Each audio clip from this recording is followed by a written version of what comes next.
You're watching PBS Wisconsin.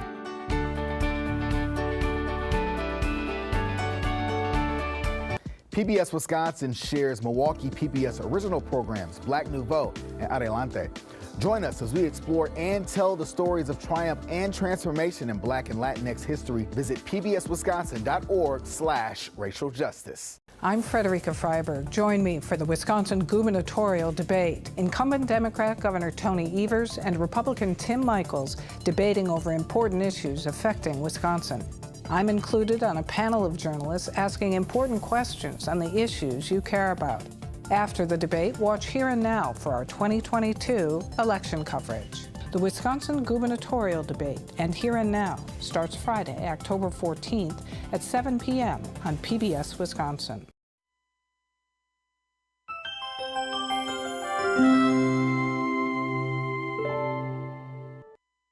Live from the Milwaukee PBS studios in downtown Milwaukee, the Wisconsin Broadcasters Association Foundation presents the 2022 U.S. Senate debate with incumbent Republican Senator Ron Johnson and Democratic challenger Lieutenant Governor Mandela Barnes.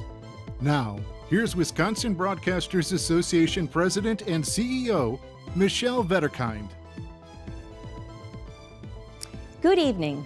The Wisconsin Broadcasters Association and its member radio and television stations are pleased to welcome you to this U.S. Senate debate. Tonight's event originates from Milwaukee, Wisconsin, at the studios of Milwaukee PBS. We have a team of broadcasters from communities large and small across the state involved in bringing this debate to you. Tonight's debate continues the WBA's long-standing commitment to excellence and public service. The debate is underwritten by the WBA Foundation and supported by a grant from the Wisconsin Association of Independent Colleges and Universities and the Wisconsin Counties Association. Now let's go to our moderator, a veteran Wisconsin broadcaster, member of the WBA Hall of Fame, and professor of leadership and media integrity at Loyola University Chicago, Jill Geisler.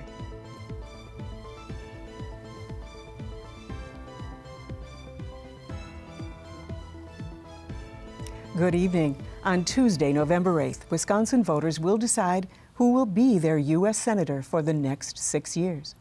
Our goal tonight is to help you make an informed choice as you hear from the two major party candidates, incumbent Senator Ron Johnson and Wisconsin Lieutenant Governor Mandela Barnes. The candidates have agreed to the rules.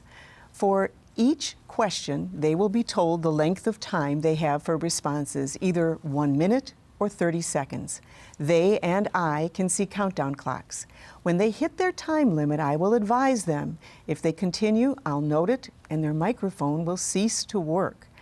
If candidates fail to answer a specific question or change the subject, I'll exercise the moderator's option to call that out and give them just 30 seconds to give a specific answer. Please note, this debate will provide an additional service for voters. Many complex issues require deeper context and verification, especially when charges and countercharges are exchanged or when statistics and shorthand terms are used. So, thanks to our debate's data team, we will be providing you links to additional research materials about our key topics. To read more about a subject, follow the link you'll see on screen or follow the WBA on Facebook or Instagram or Twitter. Our hashtag is WBA Debate. Now, the order of response for the first and last question was determined by coin toss. And with that, let's begin with the first question from a member of our question team, Kim Murphy from WITI in Milwaukee. Now, you're seeing her picture. Despite her hard work, she can't be here because of COVID protocols. So she's asked her teammates to present her questions for her. So with that, let's go to Dale Ryman of WSAW in Waukesha for Kim. Thank you, Jill. Good afternoon. Good evening, gentlemen. We want to start with the topic of marijuana legislation. This news just coming out yesterday that President Biden is pardoning thousands of Americans convicted of possession of marijuana under federal law. He says it's a dramatic step toward decriminalizing the drug and addressing charging practices that disproportionately impact people of color. What is your position on the federal legalization of marijuana? Senator Johnson, we'll start with you, and you have 1 minute. Well, good evening. First, I want to thank the Wisconsin Broadcasters Association and the Wisconsin Public TV station for hosting this. I also want to thank the panelists for participating. I hope the questions will be fair and balanced and really focused on the issues that really impact Wisconsinites, so we can have a good discussion on 40-year high inflation, record gas prices, skyrocketing crime, an open border, and the flood of illegal drugs. Talking about drugs, marijuana. I think it ought to be a state-by-state decision. I think the only thing on a federal basis, it doesn't make any sense for where marijuana is legal, that we're not able to use a banking system, so these marijuana companies have mountains of cash, which just leads to a potential for crime. So I could see federal legislation to open up the banking system to those states where you have legalized marijuana, but I would suggest any state should really take a look seriously at the harm being done by the legalization of marijuana and consider that very carefully. Thank you, Senator. Lieutenant Governor? Yes, thank you so much. Thank you for hosting the debate. Thank you for the question. Now, I've long supported the full legalization of marijuana as a member of the legislature, and now as Lieutenant Governor, and it's what I hope that we could accomplish as a nation if I'm elected to the United States Senate. Far too many people fall victim to a system that incarcerates folks for marijuana possession. Now, this is something that's legal in our neighboring states. In Illinois, in Michigan, even medical marijuana in Minnesota. Those states are receiving huge benefits because of the revenue that's generated from the legalization of marijuana. That's money that goes to their schools, money that goes to their roads. Most importantly, it's money that Wisconsin misses out on. If we have federal legalization of marijuana, we could do so much more in this state. Now, it's unfortunate that we have people who are decades behind on this issue. It's people who are supported by the pharmaceutical industry, where we have an issue with overprescription of drugs. Now, marijuana is harmless, and marijuana is something that states all over the country have embraced, and they are seeing phenomenal benefits as a result of it. Thank you. Let's go now to Mark Leland. This is a question on conditions for bail. The trial of Darrell Brooks got underway this week in Waukesha County. He's charged with killing 6 people in the Waukesha Christmas parade after getting out of jail on bail. The case has raised the issue of which pretrial defendant should be kept behind bars. A bill introduced in Congress last year discourages states from making the payment of money a condition for pretrial defendants to be released from jail.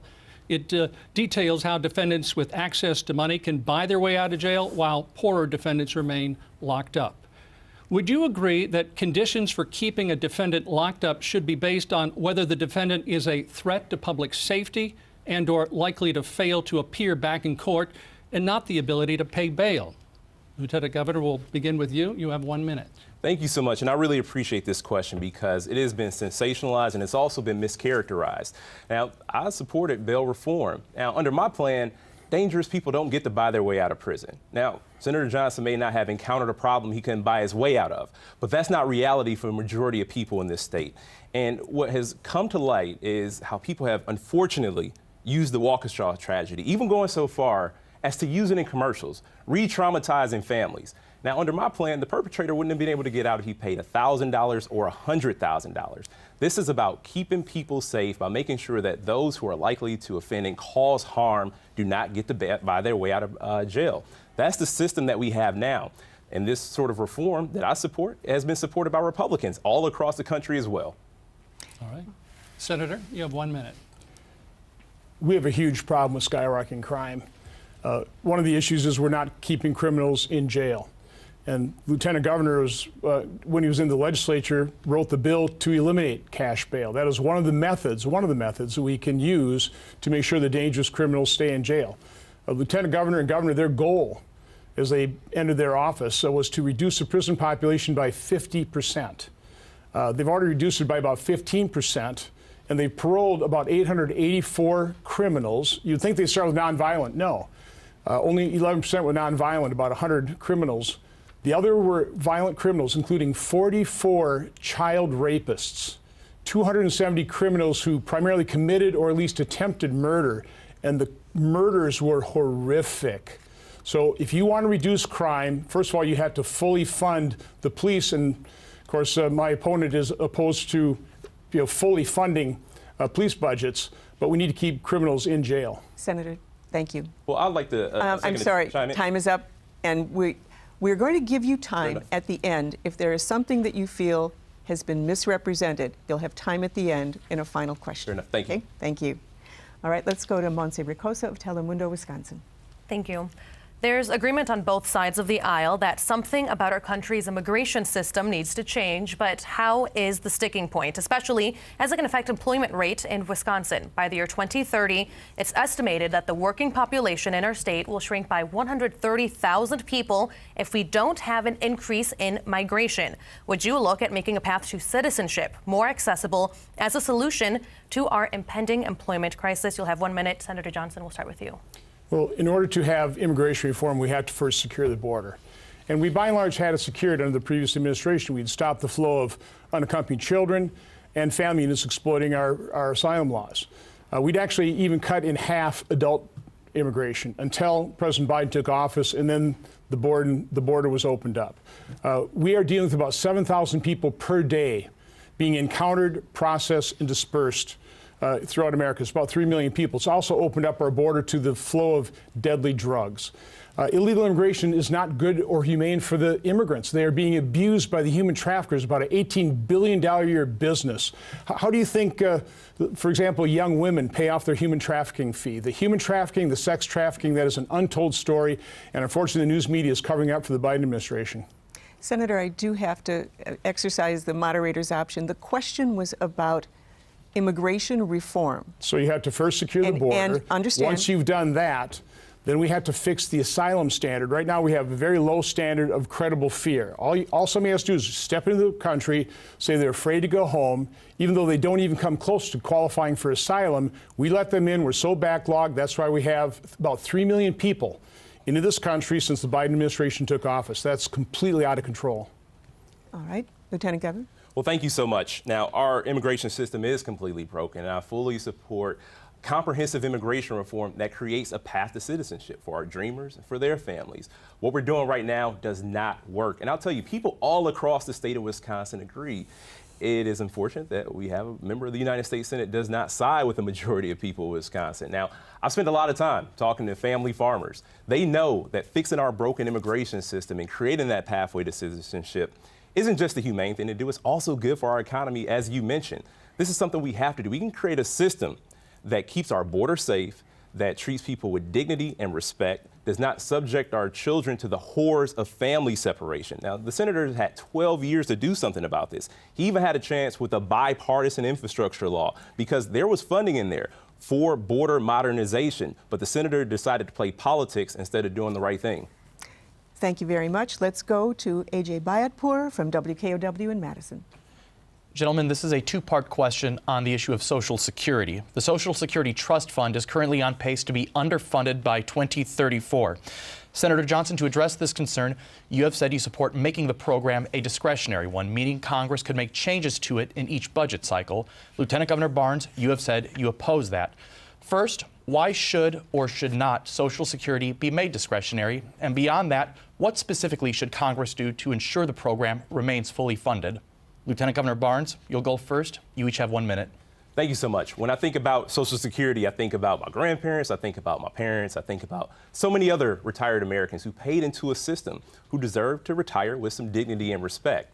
Now, it's unfortunate that Senator Johnson said that Social Security is a Ponzi scheme. There was even an instance where he called Social Security candy. He called Social Security candy. This was keeping people who have worked their entire lives afloat. And the threat to take that away from them does not sit well with me, along with most other people. Now, what we need to do is not just make Social Security solvent. We should strengthen Social Security. We can do that by making sure the wealthy pay their fair share.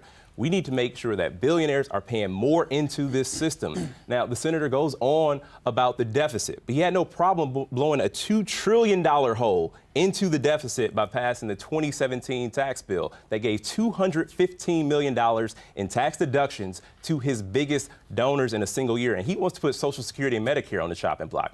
He's in it for his wealthy donors, not working people. Your time is up, but just to be specific, let me exercise the moderator's option. Should it be renewed, reviewed each year? It should not be discretionary spending. Okay. It should not be discretionary spending. Senator? So let me make myself very clear. I want to save Social Security. I want to save Medicare. The greatest threat to Social Security and Medicare is the completely out of control deficit spending and our growing debt. We've added $7.5 trillion of new deficits over just the last 3 years. That is the greatest threat. That is what has also sparked inflation, 40-year high inflation.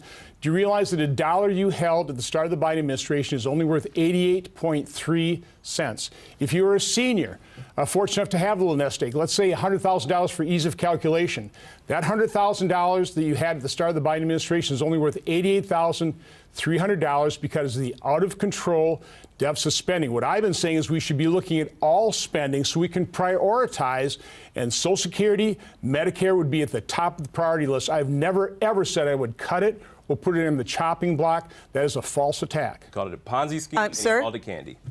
Lieutenant Governor, this is his time, and I'm going to add a little time to that to once again, you have proposed reviewing Social Security rather than having it be what's called an entitlement, which means it goes on. You're putting words in my mouth. All right, sir. I was talking about we have part of the reason we're $31 trillion in debt now is because we separate mandatory versus discretionary spending. Right. We don't even look at 70% of the budget. And so we spend like drunken sailors on the other 30%. We need to combine everything, look at all of it, so we start prioritizing spending. We can't afford, for example, to spend $369 billion on the Green New Deal fantasy that, of course, the Lieutenant Governor But back to entitlement supports. Versus review, your position. Pardon? Back to whether or not an entitlement. We have to honor entitlement. those promises, but the greatest threat to those promises is the out-of-control deficit spending. All right, thank you, Senator. Let's go to the next question, Monsi Ricosa. Oh, I'm sorry, my mistake. Let's go to the next question with Brad Williams from WISM Radio in La Crosse. And our question is about minimum wage. Many Americans continue to struggle to make a living wage. When it comes to the federal minimum wage, you both have said you support an increase in the minimum wage. Given the rise in inflation we've seen this past year, specifically, what dollar figure would you support setting the minimum wage at, and why? And Senator Johnson, you're first. You have 1 minute. Well, I said I would consider possibly increasing it to a certain extent. They may be indexing it toward inflation. But I think you'd have to be very careful because when you increase the minimum wage, you can also eliminate jobs. So I think a strong economy is the best approach to this thing. I really don't like the federal government getting involved in doing price fixing on anything, and that includes wages. If you have a strong economy, which we had under the previous administration, you had plenty of jobs and you had rising wages. I think something like $2,000 to $4,000 per year is what the average family increased their wage by. So that's the best thing, is have the marketplace take care of it rather than government set a minimum wage, which then starts eliminating jobs. And of course, it doesn't do you much good if you have a higher minimum wage and you don't have a job, then you have a zero wage. Lieutenant Governor Barnes. Thank you so much. Now, the senator threw out a figure with a nest egg and inflation. Let's just say it was right. Now, the reality is people have been making $7.25 since 2009. That's the last time the federal minimum wage went up. Wisconsin still has a $7.25 minimum wage. I've long been a proponent of a $15 minimum wage. Since 2014, when the advocates and hard-working people started calling for it, we should absolutely be at a $15 minimum wage. People are working harder than they've ever worked before, but they're not making the money they used to.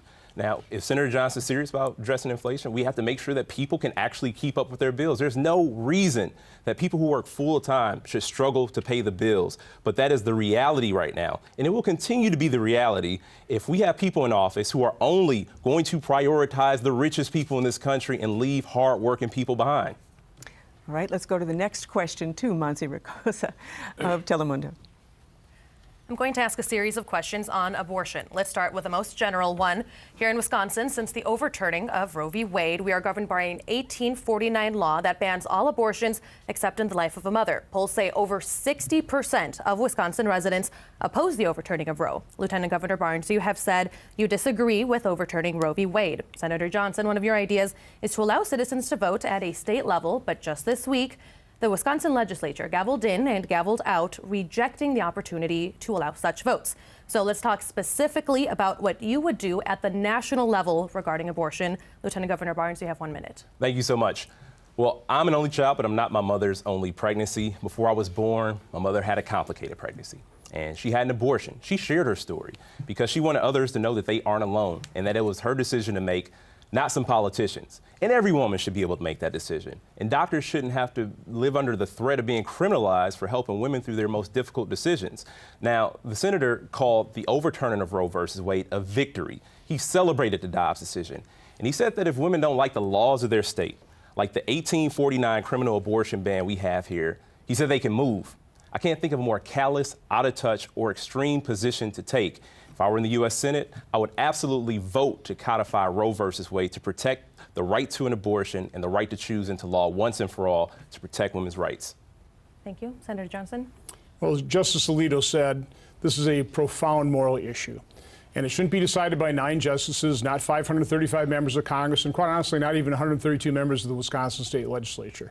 What we should do, and by the way, the most extreme position here would be no limits on abortion whatsoever, allowing an abortion right up to the moment of birth, which is what the Lieutenant Governor supports. So what I've recommended is let we the people decide with a one-time, single issue referendum that asks the decision that we need to come to a decision on, which is at what point does society have the responsibility to protect life in the womb? We all agree that society has responsibility to protect life, but at what point does society have the responsibility to protect life in the womb? I want we the people to decide that. I would have one vote like every other Wisconsin citizen. Your follow-up? Let's get into some specifics regarding how the overturning of Roe impacts other areas of reproductive health. Some women have concerns with a Senate composed of 3/4 men making these decisions for them. What are your thoughts on when life begins, specifically as it relates to birth control, the morning after pill, and additional embryos created through IVF or in vitro fertilization? Senator Johnson, you have 1 minute. Well, I've laid out all these answers to these questions on wisfacts.com, so you can refer to that. But I obviously support birth control.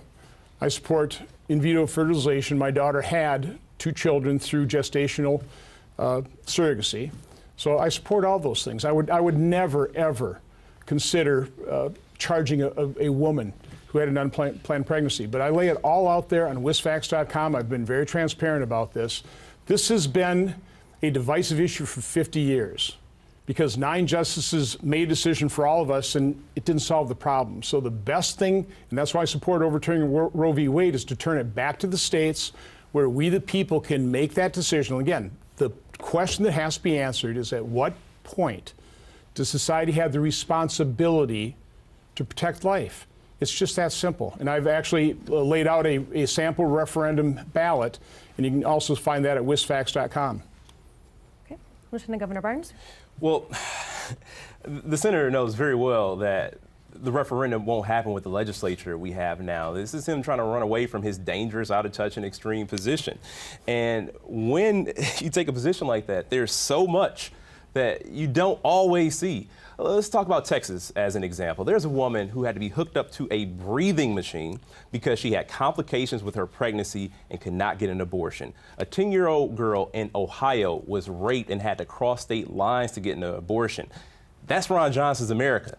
And 70% of the people think Roe versus Wade should be the law of the land here. Now, when we talk about children and unplanned pregnancies, Senator Johnson once went so far as to say it's not his responsibility to take care of our children in this country. Won't even support the child tax credit. Now, people are dealing with some very tough circumstances, but the senator would rather make a political point than to do the right thing to protect families and to protect the health of women. Thank you. Let's now move on to A.J. Bayatpour.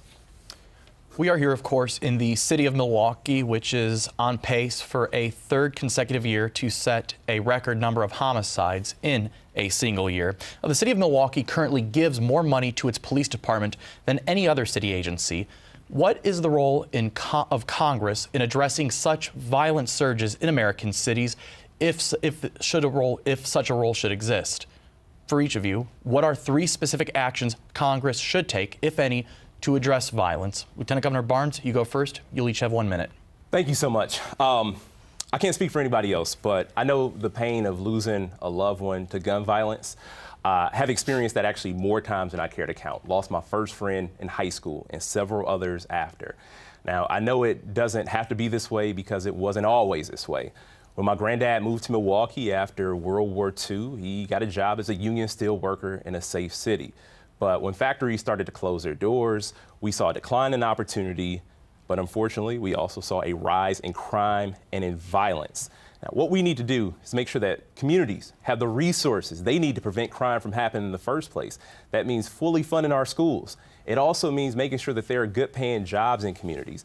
And we also invested $100 million in the law enforcement, public safety, and crime prevention initiatives through the American Rescue Plan, which Senator Johnson voted against because another instance where he decided to play politics instead of putting the safety of the people of Wisconsin first. Senator Johnson. The first thing you do is you support law enforcement. And unfortunately, the Lieutenant Governor has not done that. He has a record of wanting to defund the police. Now, I know he doesn't necessarily say that word, but he has a long history of being supported by people that are leading the effort to defund. He uses the code words like Cori Bush said. Talk about reallocate. Over-bloated police budgets. He says it pains him to see fully funded police budgets. So that's his views. Whenever I see a police officer, I go up to him and I say, thank you for your service. And if I have time, I say, please don't be dispirited by the loud few who are trying to defund you. By the way, they are being dispirited. Because of that defund the police effort, it is very difficult to recruit. We are 1,000 officers below where we were in Wisconsin just from 2008. And people are having a very difficult time. Sheriffs are having a very difficult time recruiting new officers. Where they may have had 100 recruits, they might have a dozen. So again, all this defund the police effort is having a very harmful impact. Thank you. You've gone over your time, Senator. Law enforcement. Thank you. We'll now go on to Mark Leland. Thank you. We're going to talk more on gun legislation. Following the mass shootings this year with assault-style weapons in both Uvalde and Buffalo, the bipartisan gun safety law was passed this summer. But polls show Americans want Congress to do more. To that end, what restrictions, if any, would you put on the sale of military-style assault weapons? And when it comes to mandatory background checks to buy a firearm, do you agree with overwhelming bipartisan public support of that plan? We'll start with Senator Johnson. You have 1 minute. Well, first of all, you have to understand we have something like 10,000 gun control laws on the books throughout America. If gun control were the solution, it would have already been solved. It's not the solution.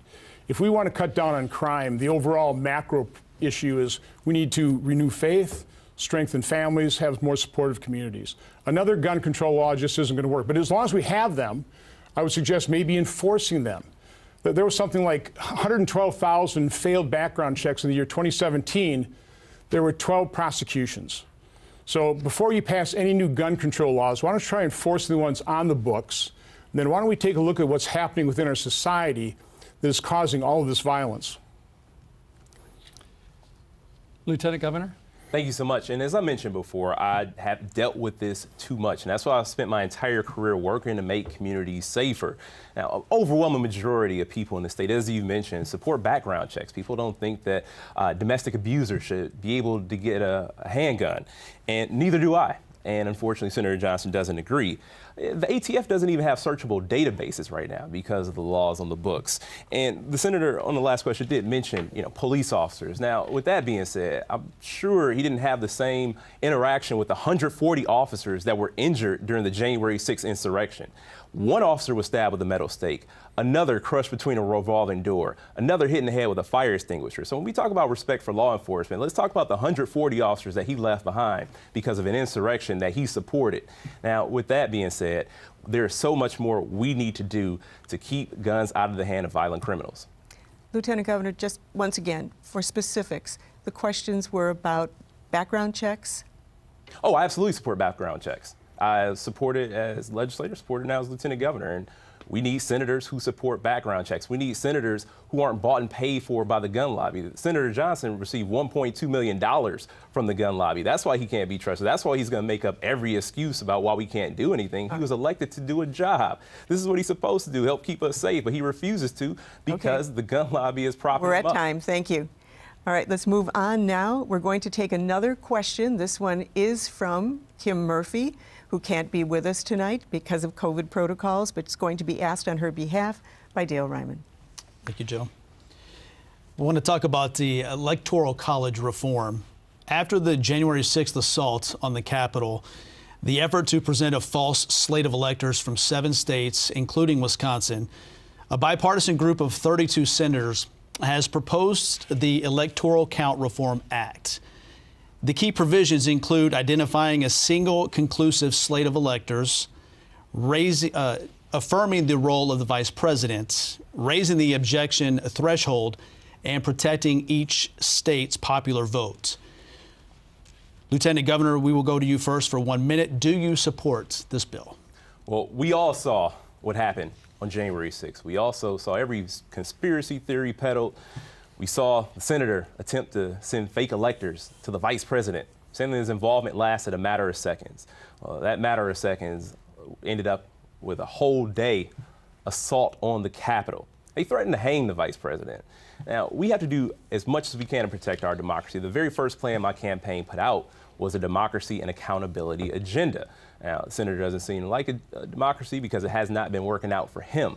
But the reality is, if we modernize our electoral count system, we can prevent something like this from happening again, and we can restore trust into our electoral process. People don't trust the process because we have folks elected to high office who will spend their time trying to overturn an election, trying to cast doubt into a free and fair election, which election observers said was the most secure in our lifetime.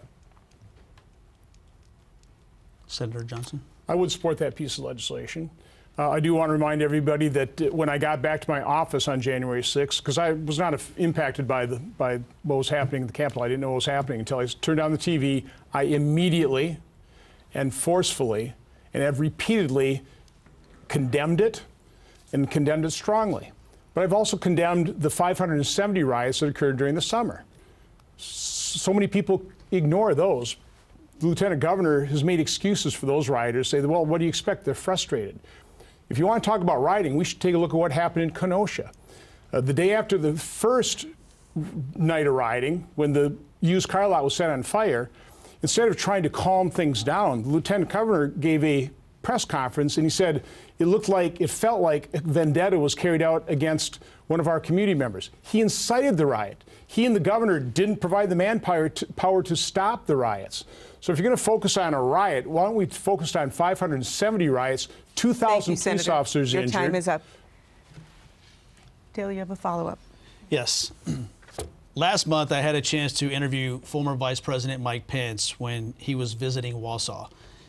When referring to his actions on January 6th, when he resisted pressure from former President Trump to overturn the election and refused to accept the slates of fake state electors, including some that were offered to him by Senator Johnson's office, he said he acted out of respect for the U.S. Constitution.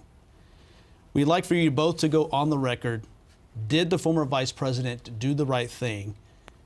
Senator Johnson, you can go first. You have 1 minute. First of all, let me clear things up here. I had no idea when I got a call from the lawyer from the President of the United States to deliver something to the Vice President. Did I have a staff member that could help out with that? I had no idea what it was. And the fact of the matter was nothing was delivered. The whole episode took less than an hour, but I wasn't even involved. So again, I had no knowledge of an alternate slate of electors.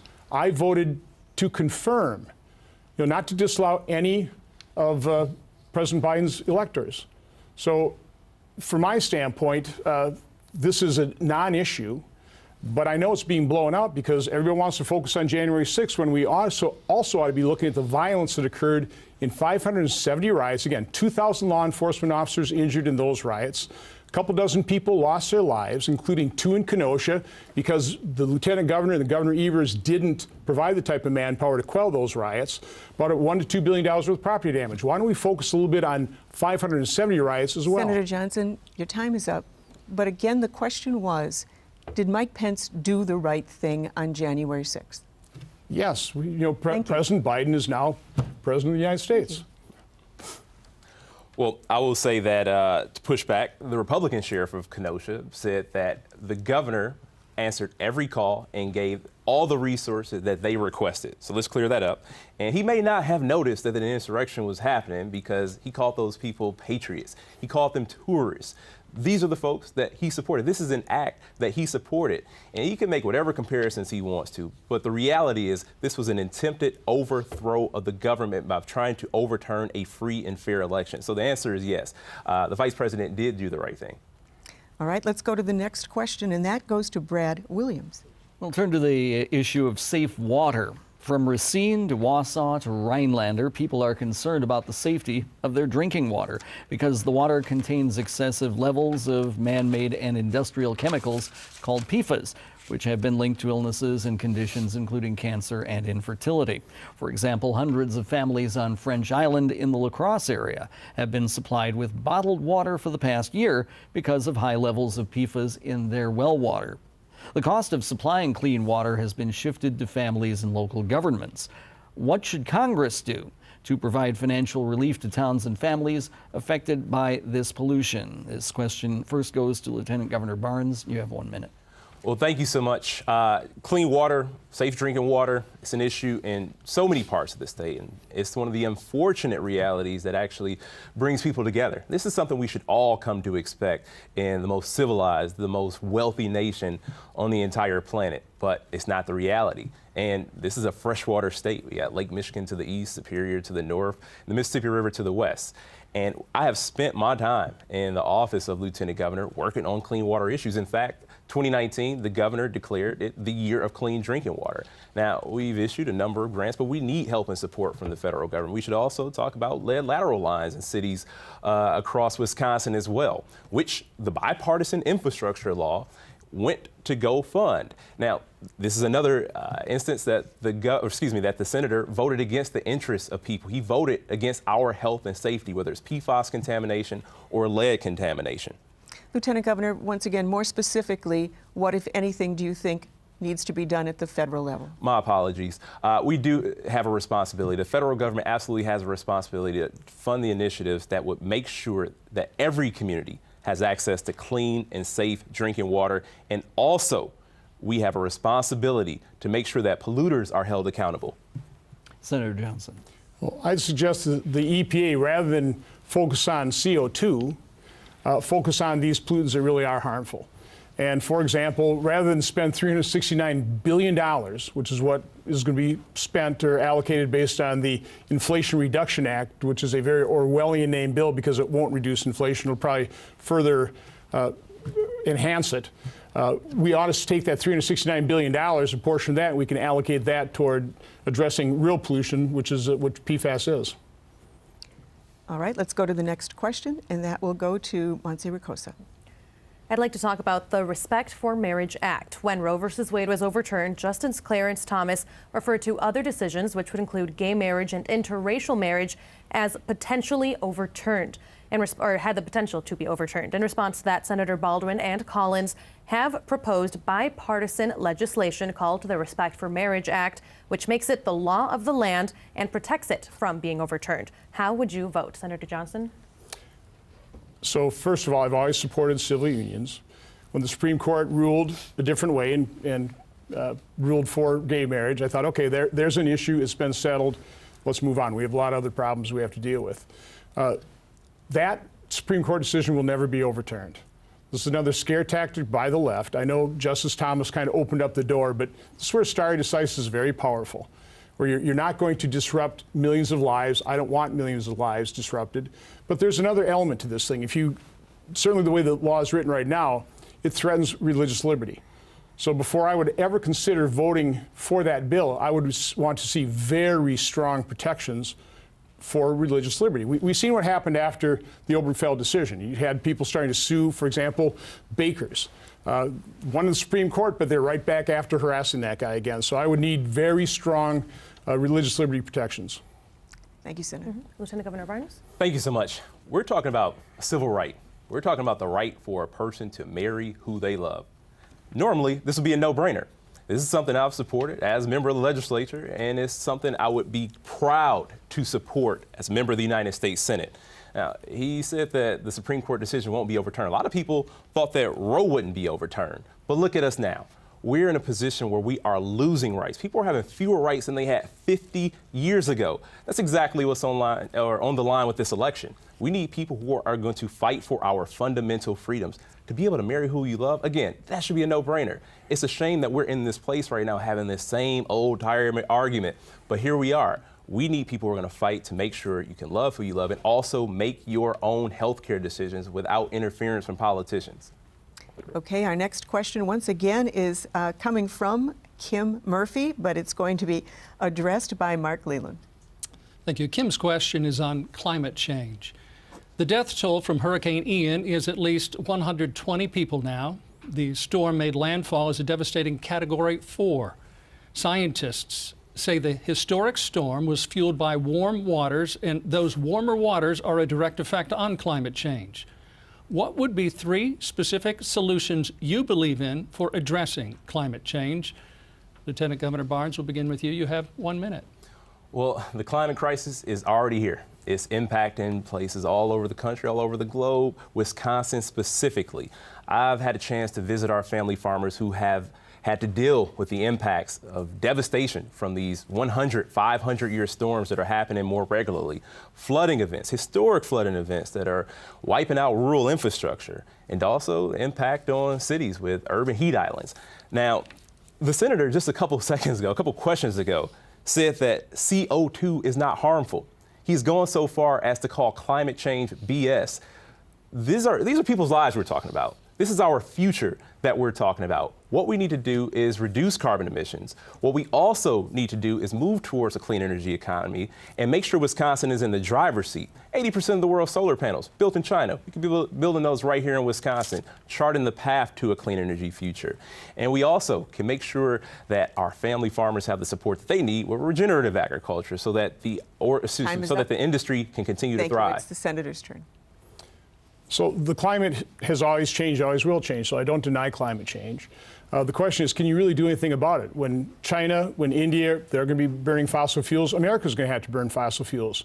80% of our energy comes from fossil fuels right now, and that's not going to change anytime soon because wind and solar are not reliable. They make our grid very unreliable.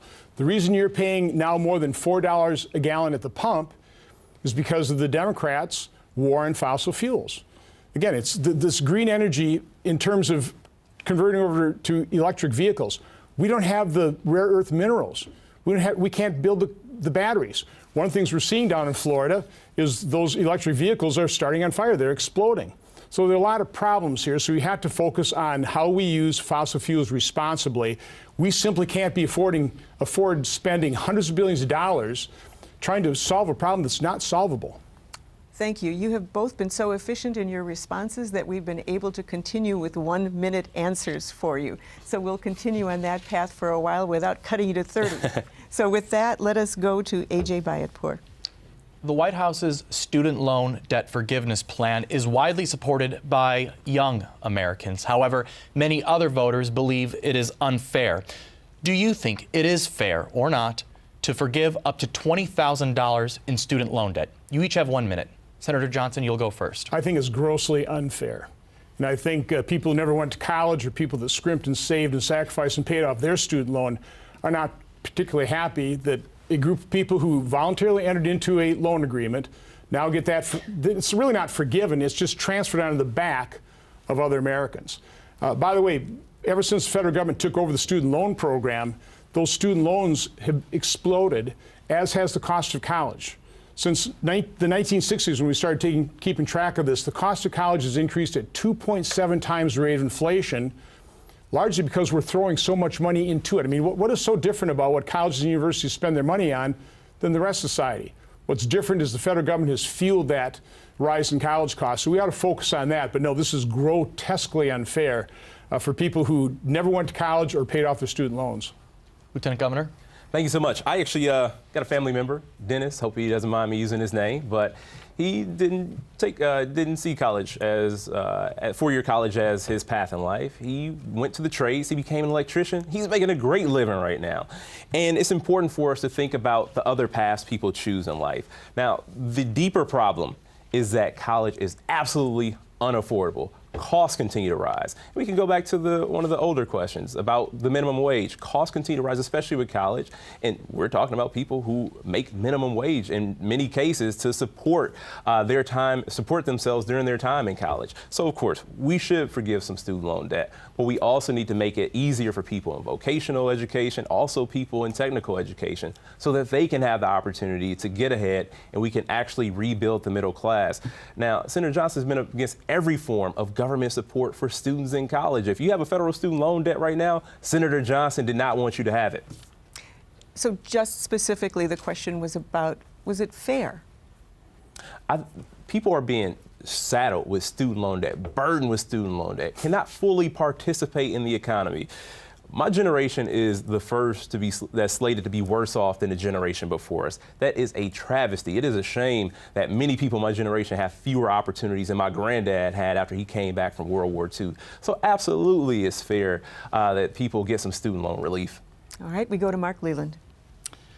One of the White House's stated reasons for adopting student loan forgiveness is it would narrow the racial wealth gap.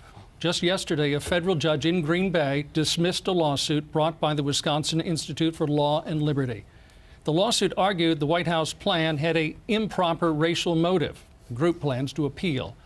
At the federal level, whether it's with student loans or anything else, what, if anything, should Congress do to address the racial wealth gap? Lieutenant Governor Barnes, we'll begin with you. You have 1 minute. Well, absolutely. And as I mentioned earlier, my granddad moved here after World War II. He got a job as a union steel worker. And that's the story of a whole lot of black men in the city of Milwaukee. And again, when those opportunities dried up, there was nothing really that came in to fill the void. And we saw, again, those rises in crime, which also led to rises in incarceration, so many other devastating results because of deindustrialization, because of offshoring, a practice that has been supported and championed by Senator Johnson. He says offshoring makes sense, ignoring the toll that it has taken on communities like right here in the city of Milwaukee. We need to do more to make sure that there are good paying jobs in communities. We need to do more to make sure that our low income schools are fully funded. We need to do more to make sure that every single person in this country has health care. That's what helps us close these gaps we've been experiencing along racial lines.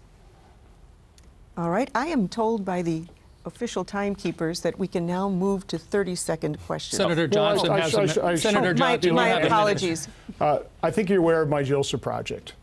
That is where I've teamed up with a church in the inner city of Milwaukee, and in 4 days of training, we instill the requirement, the need for a good attitude and committing to success. And this is with formerly incarcerated drug and alcohol abusers, and we get them real career type of jobs. We transform their lives. Hundreds, thousands of people have been positively impacted by that. That's how you do it. You don't do it by spending trillions of dollars of money that we don't have, sparking 40-year high inflation, again, that has taken $1 that you had at the start of the Biden administration, turned that into 88.3 cents. That helps no one. It certainly doesn't help the black community.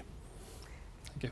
You have more time on your minute if you would like to go on. The other thing we shouldn't be doing is letting loose 87,000 IRS agents on middle-class families, because that's what's going to happen. Lieutenant Governor Barnes supports that. Right. We will now move to our 30-second questions, and my apologies for stepping on your response there. All right. We now go to, let's see, Mark Leland. No, I'm sorry, it's Brad Williams. Turning to the Supreme Court, following recent rulings, surveys have shown public confidence in the U.S. Supreme Court is at its lowest level in years. Critics of the court have suggested changes, such as replacing lifetime appointments with term limits or expanding the court beyond 9 justices. They have also proposed more strict ethical oversight of the High Court because of conflicts of interest. Would you support any or all of these ideas for court reform, and why? We start with Senator Johnson. You have 30 seconds. Well, the reason people are complaining is because they're leftists themselves. They're biased media. They don't like it when you have a Supreme Court that has conservative justices that actually just apply the law rather than try and alter it. So I'm utterly opposed to judicial activists, and that's, of course, what the liberal press likes, is an activist court. And so when you finally have gotten conservative justices, and by the way, I vote for conservative justice knowing full well that I'm not going to like some of their decisions because they're going to apply the law, not alter it. Lieutenant Governor? I mentioned the first plan from this campaign was the democracy and accountability agenda. One of the most important provisions in that plan was to impose ethics standards on the Supreme Court. Our justices should abide by the same exact sets of standards that every other court in the country has to abide by. And I also support term limits for U.S. Supreme Court justices. These shouldn't be lifetime appointments. All right. Let's now go to A.J. Byteport. There was a new development this week potentially involving gas prices. Despite President Biden's attempt to persuade OPEC to do otherwise, the group of oil exporting countries decided this week it will cut oil production, a move that will most likely cause gas prices to rise. How should Congress respond? Again, you each have 30 seconds for this. Lieutenant Governor, you'll go first. Well, the problem is our reliance on fossil fuels in the first place. We need to be more energy independent. We need to do more to generate renewable energy in this country, specifically right here in Wisconsin. Now, the senator is going to say that the path forward is fossil fuels. He's going to make up every excuse for the fossil fuel industry. We need to hold them accountable for using inflation as a smokescreen to jack up prices on the American people. And look, the senators receive hundreds of thousands of dollars in campaign support from the fossil fuel industry, and that's why he's going to put their interests before your pocketbook. Senator. If you want to have lower gas prices, you need to be energy independent. We were energy independent under the last administration. If you're concerned about climate change, you should be supporting nuclear power. But most environmentalists oppose nuclear power. So there's a solution here. It's just environmentalists like Lieutenant Governor Barnes won't embrace the real solution. All right, we have one more question. Let's go to Dale Ryman. It's being said broadband is not a luxury. It's a necessity for everyday living.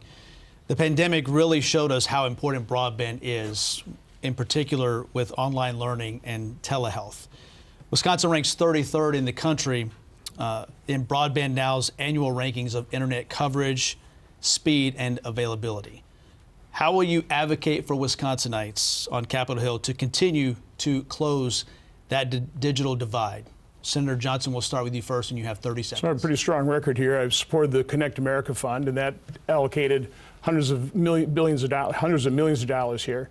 Also, to get proper mapping of broadband, and that resulted in about $10 billion over 10 years of federal funding to expand broadband here in Wisconsin. So I'm completely aware of the crucial need for broadband, and I've supported it, and I've gotten federal funding for Wisconsin as a result. And specifically toward the future, we'll continue to do so? Well, that's, yeah, precisely. Thank you. Lieutenant Governor.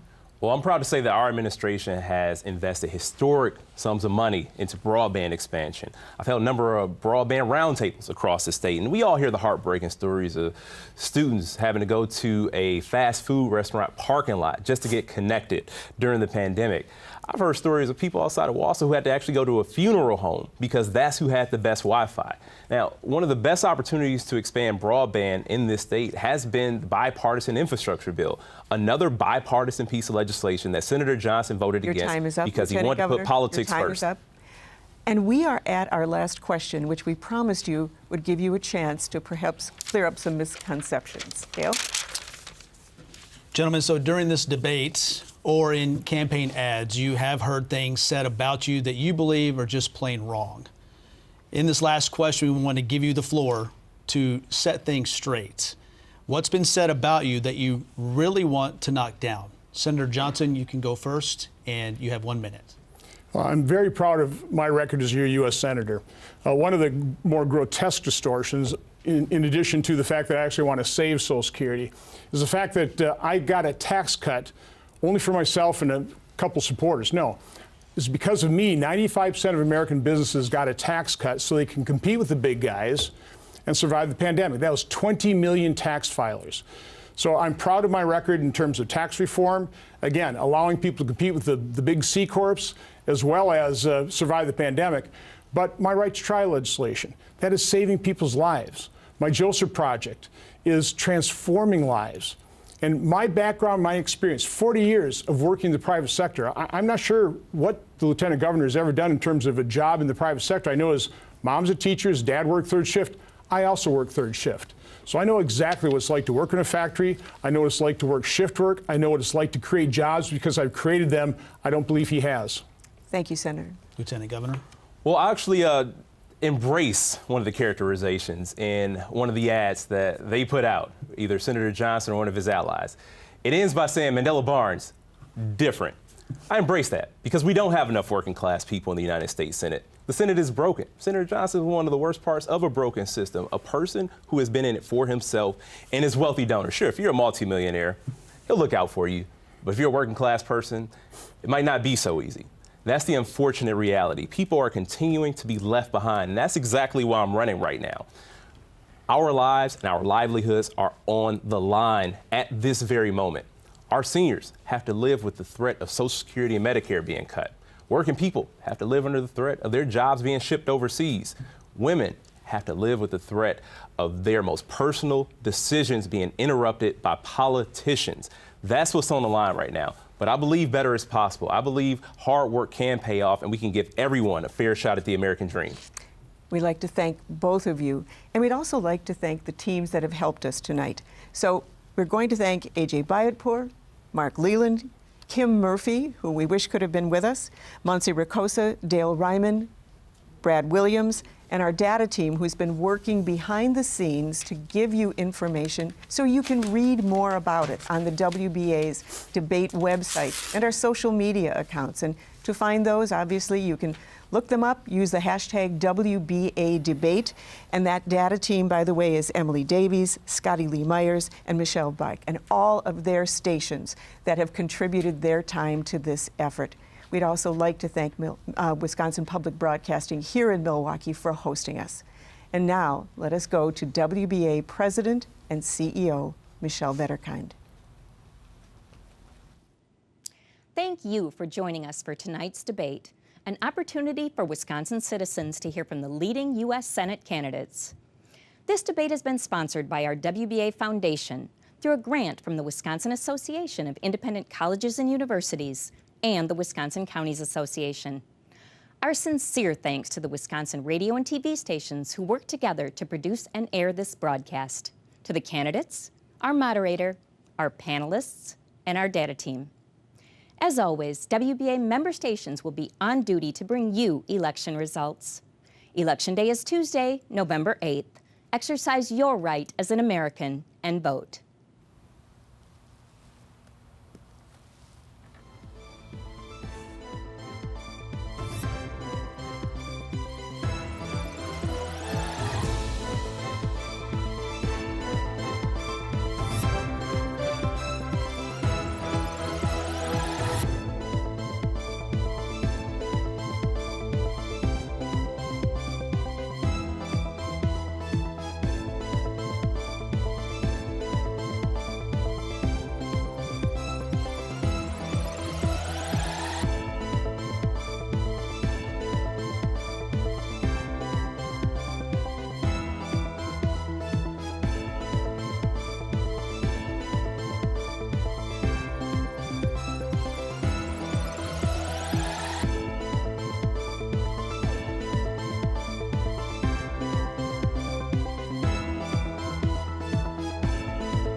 U.S. Senate debate just finished. Stay here on PBS Wisconsin for debate analysis and more with Here and Now 2022 election coverage.